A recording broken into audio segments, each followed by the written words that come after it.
ఉన్నటువంటి నాయకులు ఎవరైతే ఉన్నారో బీజేపీలో ఉండి ఇదంతా భవిష్యత్తులో మనం చూడబోతున్నాం.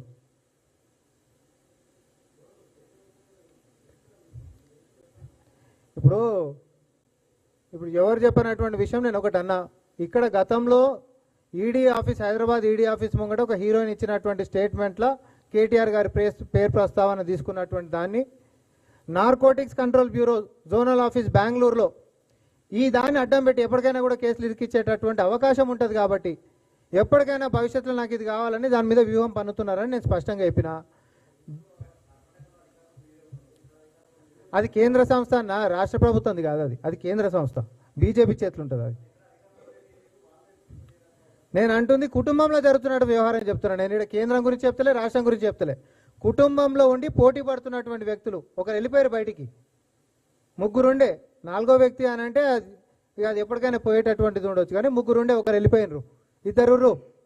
ఈ ఇద్దరు ఉంటున్నటువంటి దాంట్లో కేటీఆర్ గారిని పక్కకేసేటటువంటి కుట్రలు వ్యూహాలు రచిస్తున్నారని చెప్పి నేను చెప్తా ఉన్నా.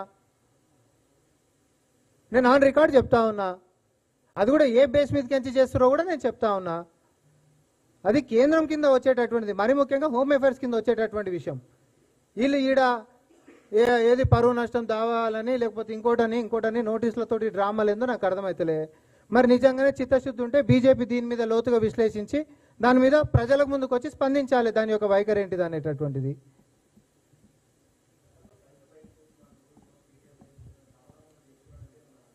నేను ఇక్కడ కేటీఆర్ గారు బయటికి పోతురు అంటలేను. కేటీఆర్ గారిని ఇరకాటంలో పెట్టేటటువంటి కుట్రలు ఆ కుటుంబ సభ్యులే నెక్స్ట్ నాకే కావాలి పగ్గాలని కొట్లాడుతున్నటువంటి వ్యక్తి వ్యూహం రచిస్తుండని చెప్తున్నా. నేను కేటీఆర్ గారు బయటికి వెళ్ళిపోతున్నాను నేను అనలే.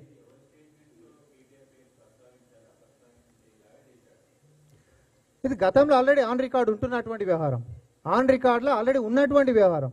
దాన్ని ఈరోజు అడ్వాంటేజ్ తీసుకొని దాని రాజకీయ లబ్ధి కోసం భవిష్యత్తు ప్రణాళిక ఎవరికైనా రాజకీయంగా ఏముంటుంది ఆ పేరుని ఈరోజు వాడుకొని ఎప్పటికైనా బీజేపీతో ఎవరు సఖ్యతగా ముందుకు పోతే ఇద్దరిని ఇరకాటంలో పెట్టుకునేటటువంటి అంశాలు ఉన్నాయి. ఆ వీళ్ళ మీద సిబిఐలు అంటారా, వీళ్ళ మీద ఎన్సీబీలు అని అంటారా.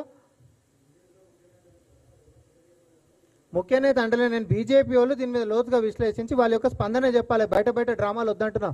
బండి సంజయ్ గారు హోంశాఖ మంత్రులు, ఆయన కింద ఉంటున్నటువంటిది ఈ శాఖ నేను ఇప్పుడు చెప్పింది నార్కోటిక్స్ కంట్రోల్ బ్యూరో కూడా. ఆయన ఈడ ఉత్తగానే ఆయన నన్ను తిట్టిండు, నేను ఈయన తిట్టినా కాబట్టి ఆయన పరువు నష్టం దావా వేసిండు. ఈ డ్రామాలు అందరూ ఎందుకు?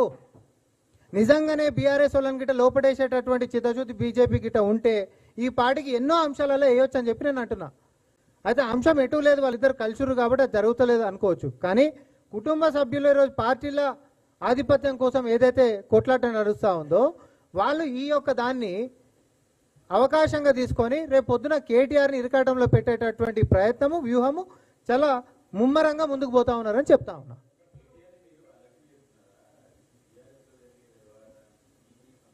ఇప్పుడు నాకౌట్ మ్యాచ్లో నెక్స్ట్ ఎవరు అవుట్ అవుతారు అనేటటువంటిది మన అందరం చూడబోతున్నాం అంటున్నాము.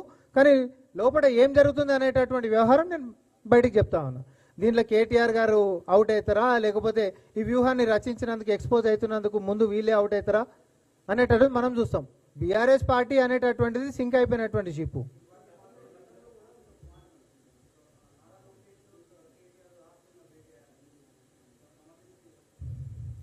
ఇప్పుడు నేను ఆయన కూడా అన్నా, నేను నారా లోకేష్ గారు కేటీఆర్ అనేటటువంటి వ్యక్తులు కలిసిరు అనేటట్టు అన్నా. బనకచర్ల మీద మనమేమో ఉద్యమం చేస్తుంటే కేంద్రం మీద, వాళ్ళిద్దరేమో సీక్రెట్ మంత్రాలు చేస్తూ ఉన్నారు, ఏం పని నీకు కేటీఆర్ గారు అని చెప్పి మనం అడిగినాం. ఆయన వాళ్ళ యొక్క సంభాషణలల్లో మీరు వ్యాపార లావాదేవీలు మాట్లాడుకుర్రా, లేకపోతే ఒక cement company mining lease ban అయినటువంటి దాన్ని ఎత్తివేసేటటువంటి వ్యాపారాలు మాట్లాడుకుర్రా, లేకపోతే లోపాయకారి ఒప్పందాలు మాట్లాడుకుర్రా, ఏ అంశమైనా సరే మీరు మాట్లాడుకొని మాకు ఇబ్బంది లేదు. ఎందుకంటే లోకేష్ గారు ముఖ్యమంత్రి గారిని పట్టుకొని ఆయన పర్మిషన్ కావాలని మేము మాట్లాడుకోవాలని అన్నారు కాబట్టి అంటున్నాం. భవిష్యత్తులో ఇప్పుడు ఇట్లాంటి కేసులలో రేపొద్దున కేటీఆర్ని ఇరికిచ్చేటటువంటి వ్యూహం రచిస్తున్నప్పుడు కేటీఆర్ గారి పేరు రేపొద్దున మసకబారి కనిపించేటటువంటి తరుణంలో నేను బరాబర్ కలుస్తా 10 సార్లు కలుస్తాను లోకేష్ గారు అన్నారు అనుకోండి, ఆ బురద ఆయన కూడా అంటుతుంది అని చెప్పి మేము సూచనలు చేస్తూ ఉన్నాం. మేము ఎందుకు అడ్డం వస్తాం? మాకేం అవసరం?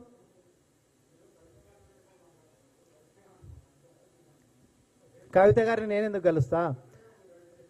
కాదు, మేము ఒకటే చెప్తున్నాము అశోక్ అన్న, ఈరోజు జరుగుతున్నటువంటిది అంతర్గతంగా రాజకీయము వాళ్ళ దాంట్లో ఏం జరుగుతుందో నేను అన్నా. నేను గతంలో కూడా చాలా విషయాలు నేను చెప్పిన, కాదని చెప్పండి మళ్ళీ కూడా నేను మేము ముందుకు వస్తాను కూడా నేను చెప్పిన.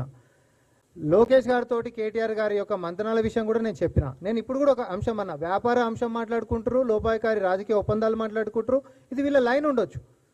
ఇంకొక వ్యక్తి బీఆర్ఎస్ పార్టీ పగ్గాలు నావే అంటున్నటువంటి వ్యక్తి ఇంకొక బీజేపీ లైన్లు పట్టుకొని కేటీఆర్ గారిని ఇరకాటంలో పెట్టేటటువంటిది ఈ అంశాన్ని లేవనెత్తుతురు అంటున్నా నేను.